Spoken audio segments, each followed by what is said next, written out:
بسم اللہ الرحمن الرحیم۔ السلام علیکم دوستوں۔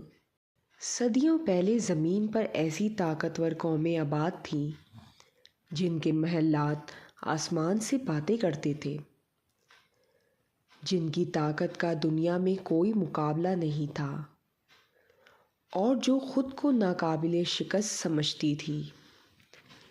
لیکن آج ان قوموں کا وجود صرف مٹی کے نیچے دفن، کھنڈرات اور تاریخ کے صفحات میں باقی رہ گیا ہے۔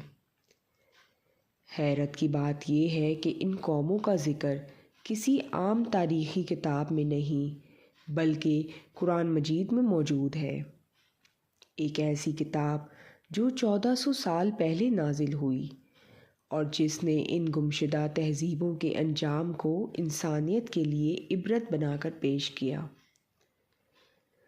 قرآن مجید قوم عاد کا ذکر کرتے ہوئے فرماتا ہے، کیا تم نے نہیں دیکھا کہ تمہارے رب نے قوم عاد کے ساتھ کیا کیا؟ وہ علم ذات العماد والے لوگ، جن جیسی قوم دنیا میں پیدا نہیں کی گئی۔ تاریخی روایات اور اسلامی تفاسیر کے مطابق قوم عاد موجودہ یمن اور عمان کے درمیان ریتیلے علاقوں میں آباد تھی۔ یہ لوگ غیر معمولی جسمانی طاقت رکھتے تھے، بلند اور بالا عمارتیں تعمیر کرتے تھے اور اپنی ترقی پر فخر کرتے تھے۔ لیکن طاقت اور دولت نے انہیں غرور میں مبتلا کر دیا۔ اللہ تعالیٰ نے ان کی ہدایت کے لیے حضرت ہود علیہ السلام کو بھیجا۔ حضرت ہود علیہ السلام نے انہیں توحید کا پیغام دیا اور ظلم اور سرکشی چھوڑنے کی تلقین کی، مگر قوم عاد نے نہ صرف انکار کیا بلکہ اپنے نبی کا مذاق بھی اڑایا۔ قرآن اس قوم کے غرور کو بیان کرتے ہوئے فرماتا ہے، انہوں نے کہا ہم سے زیادہ طاقتور کون ہے؟ یہی وہ لمحہ تھا جب انسان اپنی طاقت کو خدا سے بڑا سمجھنے لگتا ہے۔ آخرکار اللہ کا عذاب آیا۔ قرآن بتاتا ہے کہ ان پر خوفناک آندھی مسلط کی گئی جو مسلسل کئی دن تک چلتی رہی اور اس طاقتور قوم کو مٹی میں ملا دیا۔ جدید آثار قدیمہ کی تحقیق میں عرب کے صحرائی علاقوں میں ایک قدیم شہر کے آثار دریافت ہوئے جسے بعض ماہرین علم شہر سے جوڑتے ہیں۔ 1990 کی دہائی میں عمان کے صحرائی علاقے میں کھدائی کے دوران ایک قدیم شہر کے کھنڈرات دریافت ہوئے جسے بعض محققین نے اٹلانٹکس آف دا ساؤنڈز کا نام دیا اور کئی محققین نے اسے قرآن میں بیان کردہ قوم عاد سے منسلک کیا۔ اسی طرح قرآن قوم سمود کا ذکر بھی کرتا ہے، جو چٹانوں کو تراش کر کے گھروں کی تعمیر میں مہارت رکھتی تھی۔ قرآن فرماتا ہے، اور تم پہاڑوں کو تراش کر کے گھر بناتے ہو۔ آثار قدیمہ کے ماہرین نے سعودی عرب کے علاقے مدائن صالحہ میں ایسے ہی پتھروں سے تراشے گئے گھروں کے حیرت انگیز آثار دریافت کیے ہیں جو آج بھی موجود ہیں۔ قوم سمود کے پاس بے شمار وسائل تھے، مضبوط شہر تھے اور ترقی یافتہ تہذیب تھی، مگر انہوں نے بھی اللہ کے نبی حضرت صالح علیہ السلام کا انکار کیا۔ حضرت صالح علیہ السلام نے انہیں اللہ کا پیغام پہنچایا اور بطور نشانی ایک معجزہ دکھایا، ایک اونٹنی جو اللہ کی قدرت کا نشان تھی۔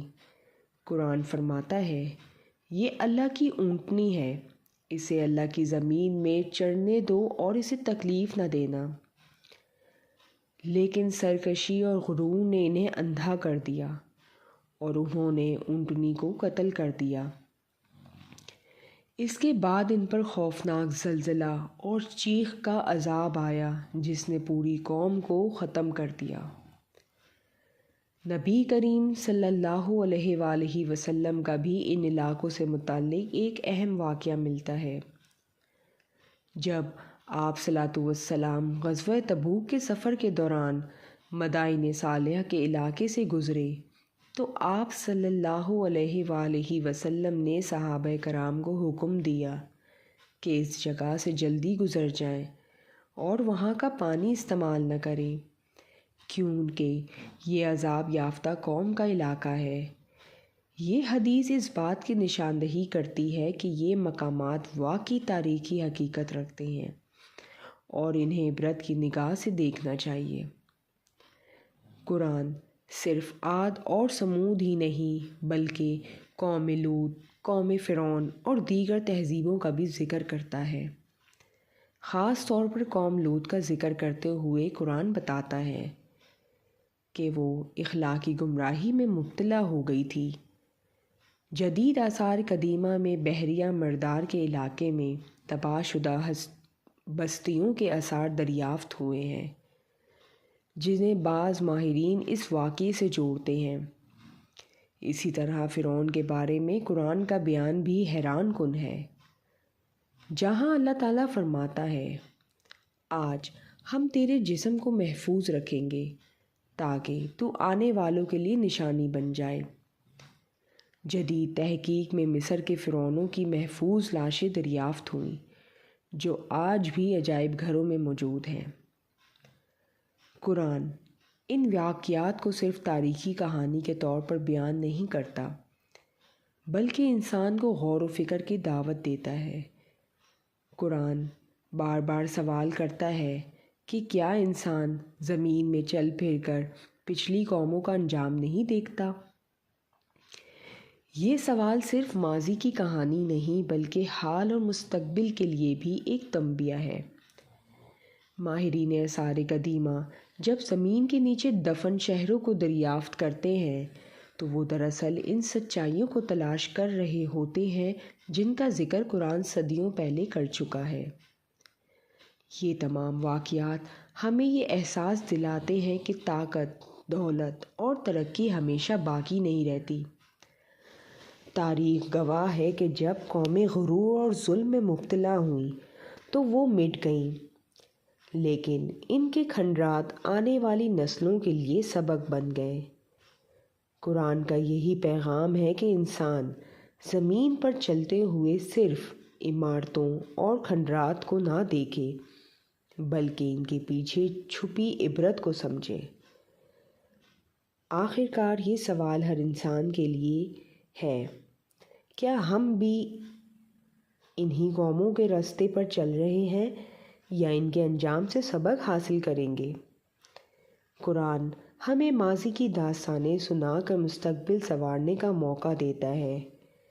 یہی قرآن کا معجزہ ہے، یہی اس کی حقیقت ہے، اور یہی وہ پیغام ہے جو انسان کو سوچنے، سمجھنے اور اللہ کی طرف لوٹنے کی دعوت دیتا ہے۔